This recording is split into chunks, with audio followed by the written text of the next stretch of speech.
এটি কোনো সাধারণ চিহ্ন নয়, এটি স্বয়ং ভগবান বিষ্ণুর আসল পদচিহ্ন।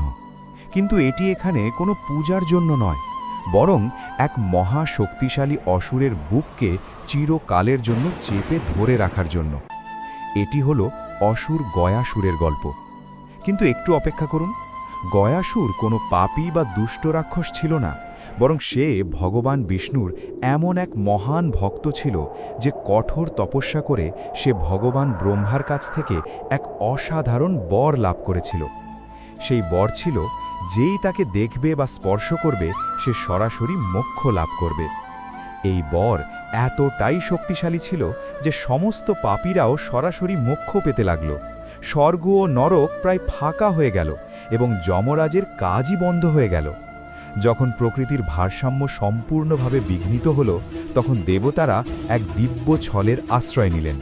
তারা গয়াসুরের কাছে অনুরোধ করলেন যেন তার পবিত্র দেহের ওপর যজ্ঞ করার অনুমতি দেন। গয়াসুর সম্মতি দিল এবং যজ্ঞের জন্য শুয়ে পড়ল, কিন্তু সে বারবার নড়াচড়া করতে লাগল। তখন ব্রহ্মাজি মৃত্যুর দেবতা যমরাজকে আদেশ দিলেন তিনি যেন নিজের লোক থেকে একটি বিশাল ধর্মশিলা নিয়ে এসে গয়াসুরের দেহের ওপর রাখেন। তবুও গয়াসুর স্থির হল না। তখন তাকে সম্পূর্ণভাবে স্থির করার জন্য স্বয়ং ভগবান বিষ্ণু সেই বিশাল ধর্মশিলার উপর নিজের ডান পা রাখলেন। সেই মুহূর্তে ভগবানের পদচিহ্ন সেখানে চিরকালের জন্য অঙ্কিত হয়ে গেল।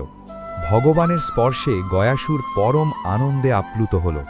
মৃত্যুর আগে সে ভগবান বিষ্ণুর কাছে এক বর প্রার্থনা করল, আমার এই দেহ যেন পৃথিবীর সর্ববৃহৎ তীর্থ হয়ে ওঠে এবং যেই এখানে তার পিতৃপুরুষের পিণ্ড দান করবে সে যেন সরাসরি মোক্ষ লাভ করে।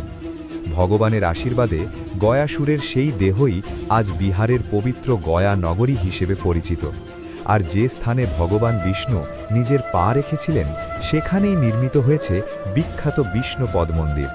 কিন্তু একটু অপেক্ষা করুন, এই মন্দিরের পাশ দিয়ে বয়ে যাওয়া ফাল্গু নদীতে কেন কখনো জল দেখা যায় না?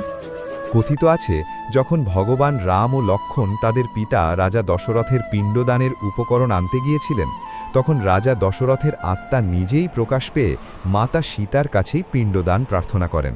তখন সীতাজি ফাল্গু নদীর বালু দিয়ে পিণ্ড তৈরি করেন। তার হাতে সেই বালির পিণ্ডগুলো অন্যের পিণ্ডের মতোই পবিত্র হয়ে যায়। ফাল্গু নদী তখন এক গরু ও এক ব্রাহ্মণকে সাক্ষী মানে। কিন্তু যখন রামচন্দ্র ফিরে এলেন তিনি বিশ্বাস করতে পারলেন না যে কোনো উপকরণ ছাড়াই পিণ্ডদান কিভাবে সম্ভব। রামের এই অবিশ্বাস দেখে তিনজন সাক্ষী ভয়ে মিথ্যা বলে ফেলে। এতে ক্রুদ্ধ হয়ে মাতা সীতা তিনজনকেই অভিশাপ দেন। ফাল্গু নদী অভিশাপ